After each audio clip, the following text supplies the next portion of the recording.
Welcome to Watch Symposium. I'm Austin.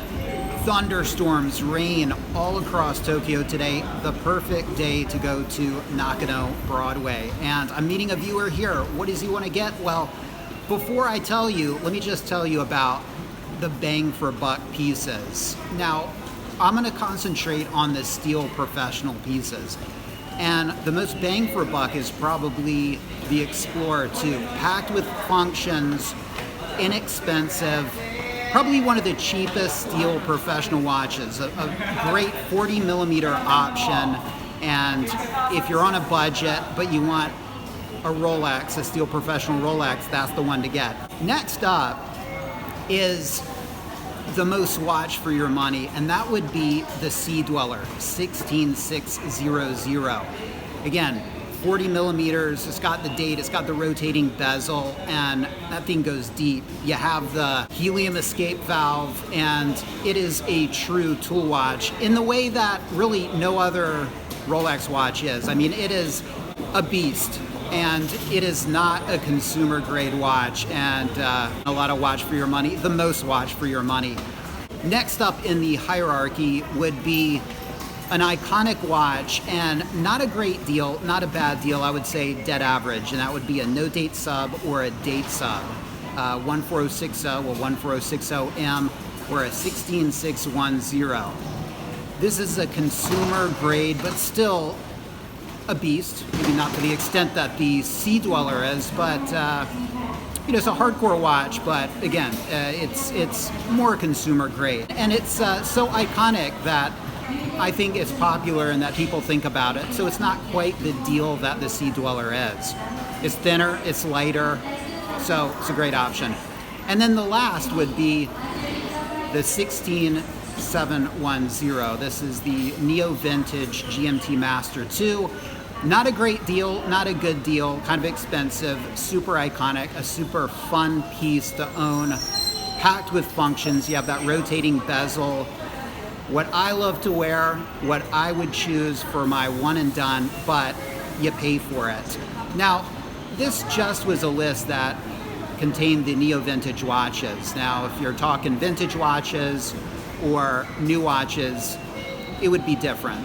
But of those four, what does this viewer want? Well, he wants the 16570. All right, so this is going to be probably pretty cost effective. The yen is tanking, and it keeps tanking daily. So if you're coming to Japan, it is a great place to buy a Rolex watch. All right, let's see if we can find the 16570 for him. He wants one with the solid and link bracelet, a Holes case, and the Swiss made dial, but he would be open to other configurations if the price is right.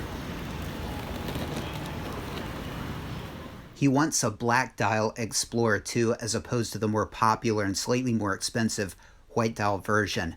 The white dial versions are kind of cool because it's one of the only steel professional Rolexes with a white dial, but the understated and kind of underappreciated black dial versions are the most cost effective.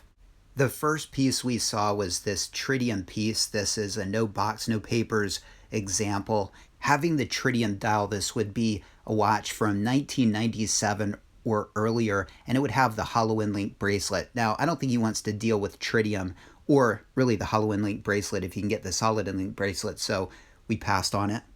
We ran across this very first Explorer 2 1655. Note the frog foot coronet.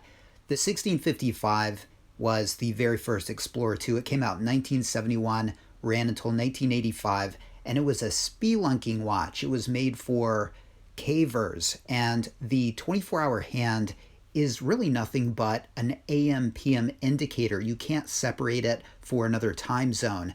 And when you're in your cave for 2 weeks and you lose track of whether it's 5 in the morning or 5 in the evening, that's what that 24-hour hand is used for. When it was in the catalog, it was a lemon. It was very unpopular, but here in 2024, it's very valuable and very collectible. In 1985, the 1655 transitioned into the 16550, and they changed the aesthetics. It looked more like the more popular GMT. They also changed the movement so you could separate the 24-hour hand and the local hour hand, and you could use it to keep track of another time zone. Now, this was during the run of the Fat Lady, the GMT 16760. And that came out in 1983.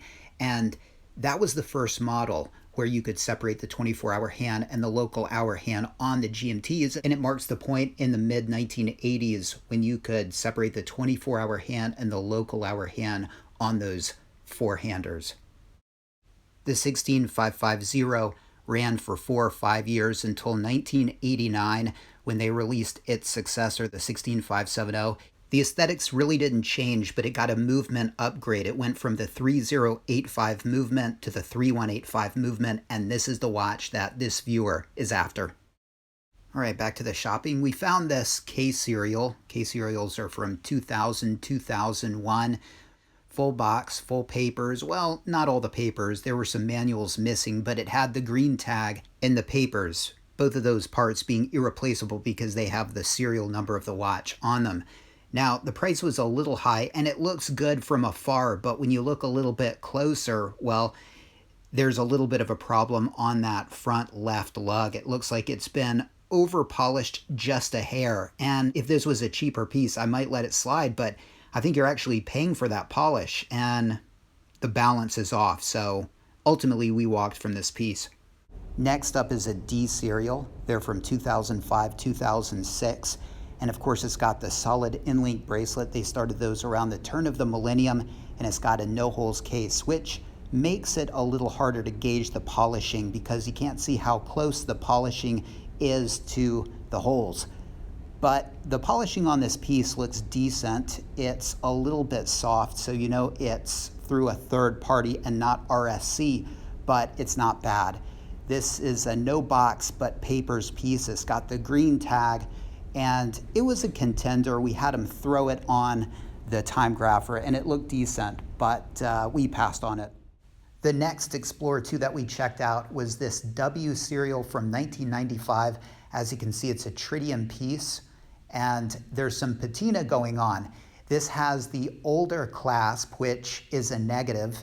It was no box, papers. It had the green hang tag. There seemed to be some damage with the papers, but to note is that this was going for more than that later D serial.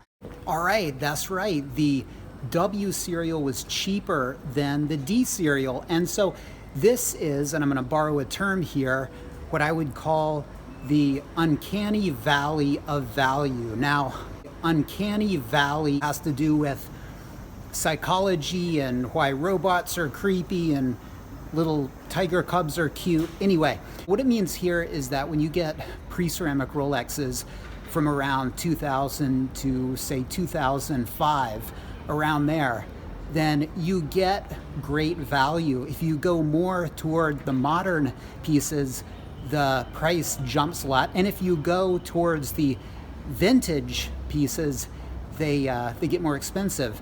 And it looks like this W serial was in that uncanny valley of value, but it seems to have creeped into the realm of the vintage watches, and it's much less value than that D serial, and a big part of it is probably that tritium dial. And so that used to be a feature that would save you $1 back in the day, but the uncanny valley of value has shifted to the right a bit, and that's the interesting thing. It changes with time, and so in the future all of the pre-ceramics will fall outside of that uncanny valley of value, but you can still find great deals, and that's why your money goes farthest with the pre-ceramics in that valley. All right, back to the watch hunt.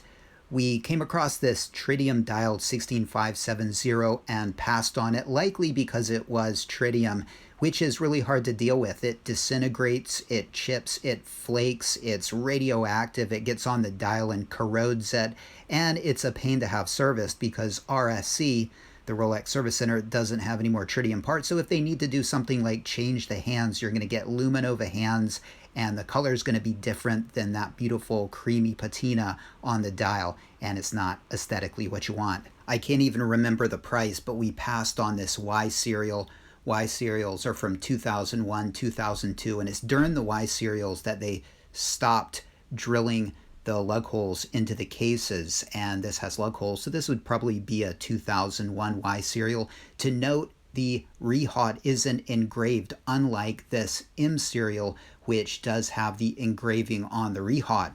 Rolex started engraving the rehauts on the 16570 around 2007, so during the Z serials, which are from 2006, 2007, we opted against this piece.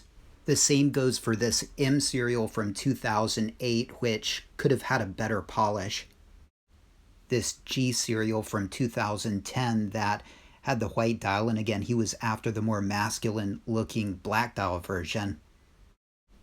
And this 2001 Y serial, yes, we passed on all of them and more. Many of them didn't even make the video. We'd be all day here looking at Explorer 2s. So we gave up in Nakano and made our way to Shinjuku, which is about 7 minutes by train. And I would consider the second best place to go watch shopping in Tokyo.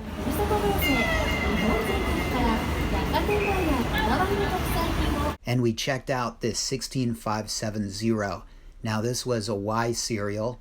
Again, it could be from 2001 or 2002, but because it's got the holes case, this is probably an earlier Y, a 2001 piece. It was box, papers, tags, manuals, everything, and the price was phenomenal. And as far as the polishing goes, it got a thumbs up. The lugs were thick, they were even, they were balanced.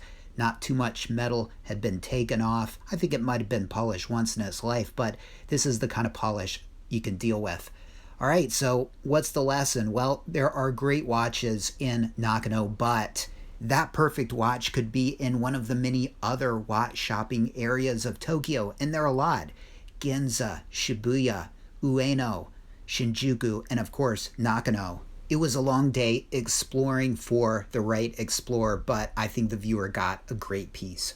But what do you think? How did he do? Would you have given this Explorer the thumbs up? Let me know. Take care, thanks for watching, and see you next time.